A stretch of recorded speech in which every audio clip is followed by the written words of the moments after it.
I'm finally done with my malva pudding, almost, and my ice cream. And I feel like trash, and I know I'm going to feel even more like trash later on, because I'm going to feel it, literally, spreading to my thighs and my waist and my breasts and my cheeks. I will work heartily to try and eradicate it by the time I go back to the gym. Well, my 10 amount of it.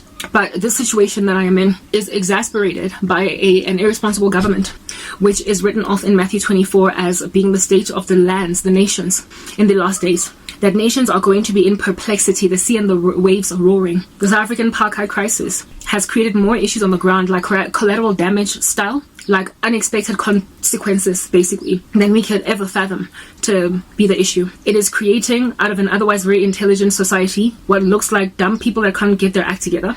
It is also creating out of skinny people or fit people that are lean, chubbios, that are happy to go and consume way too much malva pudding just because there's no power. The apartheid crisis has killed, not apartheid alone, the indiscretion of our government. I spoke about that yesterday. Has killed 18 people so far and counting. If the number does not rise, it will stay at 18. And that Boksburg explosion of that gas tanker, because of not erecting adequate infrastructure and designated routes for buses, vehicles of a certain weight, so that they don't use regular roads in certain parts. Of course, not the whole country, that would not be practical. Like long highways going all the way to Cape Town, they can be on there. But inroads, highways, like Geluli's interchange, should not have any frigging trucks on it. But they're there. Nonetheless, with that being like an issue, with the government pocketing funds, not building infrastructure, government pocketing funds, leaving us in the dark, people are lacking productivity, they're gaining weight, so society is becoming less healthy, not only physically but also mentally, because parkouts do cause quite a lot of depression and macabre. Suicide rates are skyrocketing. Everything is falling apart just in my land alone. I am describing to you statistics of this bereaved country alone. What then for you who are sitting in Iran, where a whole doctor has been sentenced to death and his wife 27 years in prison for simply being at a protest, an anti-government protest, where people get sentenced to death for protesting. In my country, people have got a right to protest. So when you protest, you can't get arrested unless, of course, you decimate property and you vandalize it. You have all the right under heaven to strike. But in Iran, people not only get arrested, but they get death sentences. The first person to get hung there and killed was a 23-year-old young man. He lost his life. I could imagine how much he must have been shaking in his pants, likely urinating, when that noose went around his neck. He never expected that he would die. But the Iranian government has gone right ahead to kill that guy as a lesson to everybody in public, by the way, for everybody to see. As a lesson, they killed this 16-year-old girl. They threw her off a building the way that they did in the days of apartheid, where they threw Steve Biko out of John Foster and then claimed the dude killed himself. They did that with a 16-year-old kid.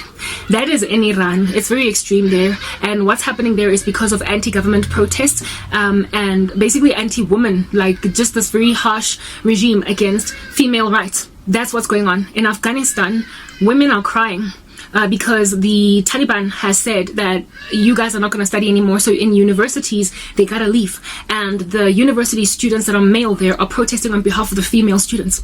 Nations are in perplexity. The sea and the waves are roaring. I have told you at length my South African circumstance.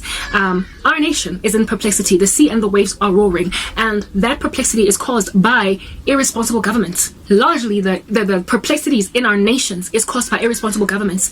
It had to be that. That is Bible prophecy. It's all culminating towards the end of the world. I have just given a little bit of a synopsis about the American situation as well, where the woke agenda is just flatly silly. It is stupid. It is absolutely stupid. And this woke agenda is saying that fat people go on continuing your fatness and die from diabetes, and all different kinds of fat-related complications like strokes and heart attacks. And we will continue. We will hide that that's what's happened because we want everybody to feel good and happy and comfortable in their not so comfortable skin, right? They are also pontificating. What is this? Changing sexes of people in children, kids that literally are too young to make that decision. I went through a tomboy phase when I was 16. I literally wanted to be like a boy, not so much a boy, but like a boy, pretty much like in the Sierra music video. Just wear baggy jeans and like the all-star, because I thought it was sexy. Literally, I shall use that word. I was still unsaved, unregenerate in the world. I thought it was sexy for a girl to be kind of boyish. I overcame it, and now today I am the biggest and baddest girly girl out there, as in, if I was not poor, I would be like rocking nails this like long right now that have got rainbow colors on them. Okay, if I was not in this poverty, I would probably have some mascara and eyeliner right now with some hair that is on fleek. I would likely be rocking some pink dress that looks like a tutu. Do you understand? I am a girly girl and have always been a girly girl, but I had an identity phase when I was 16 years old where I thought I wanted to be like a boy. I've never been interested in the opposite sex, sorry, in the same sex, in the sense that I've never struggled with homosexuality or sexual orientation, but I definitely struggled with my own identity. I wanted to be like a boy even though I still liked boys. Yeah, type establishment thing. But there was a phase, and it was such a phase, it was so extremely a phase that shortly afterwards I became Clueless crazy. Clueless, gross, like literally something came out of my mouth. Clueless is the show, you guys will remember, like whatever, oh ew, da, yeah, as if, yeah, I became Clueless crazy shortly after wanting to be a tomboy. So all of a sudden I went from wanting to look like a boy to wanting to look like Cher and Dion in Clueless. Very, very impressionable, long story short. I was extremely impressionable and I was easily influenced and changed by whatever was the thing going on in my society at the time. So to allow a 6-year-old to start on puberty blockers, to allow a teenager to have their manhood castrated because they said that they've got gender dysphoria, is to essentially cause that kid to one day commit suicide because they don't have a penis anymore. That is what is happening in the United States, and there are so many cases of like detransitioning regretful people. So many websites displaying that the highest rate of suicide gunshot among any people groups in the United States currently is among transgender people who have transitioned or tried to move over to the opposite gender. And yet with all of these statistics, so basically according to health statistics, biological statistics, it's unhealthy. It's not right, and you should probably wait for this kid to turn 18 to make their decision if at all they want to not be a girl or a boy anymore. But the theory behind it all is that by the time they get to the age of 18, they will have already developed an Adam's apple and breasts. So they don't want to have to deal with that effeminate body as a boy, or that girly or that manly body as a girl. So they need to start before they enter into puberty. But goodness gracious, if Karabo at 16 had like 2 different phases of identity, what in the world then is a 6-year-old doing, making a decision on their gender? Kids are impressionable. If you tell them they are a peacock, they will literally wear a peacock suit to school the next day. And there are people telling kids that you're gonna be okay if you try and do this thing. Dwayne Wade, Gabrielle Union with their kid. Like, it's irresponsible. As a result of this irresponsibility, there are a whole bunch of people lamenting in the United States that my kids are being influenced by an irresponsible leftist school system. And that is a tenement as well of nations being in perplexity.